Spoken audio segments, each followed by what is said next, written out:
15 KG কাতল মাছের লোভ সামলাতে পারিনি, তাই বন্ধুরা মিলে মাছের আড়তে চলে যাই।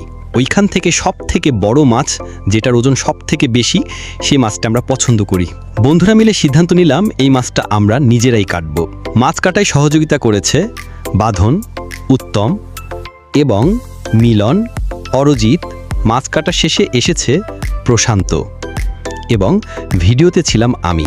যেই কথা সেই কাজ, মাছ কাটার কর্মযজ্ঞ শুরু হয়ে গেল। প্রথমে মিলন মাছের আঁশগুলো ছাড়ালো, পরে বাঁধন একটু বড় দাও নিয়ে মাছের মাথা আলাদা করলো। তারপর মাছটির লেজ আলাদা করে মাছটাকে 2 ভাগে ভাগ করলো। এরপর অরজিৎ মাছের টুকরোগুলোকে আরও কুচি কুচি কুচি কুচি কুচি কুচি কুচি কুচি করে কাটলো। এভাবেই আমাদের মাছ কাটার কর্মযজ্ঞ শেষ হলো। সবাই মিলে কাজ করার মজাই আলাদা।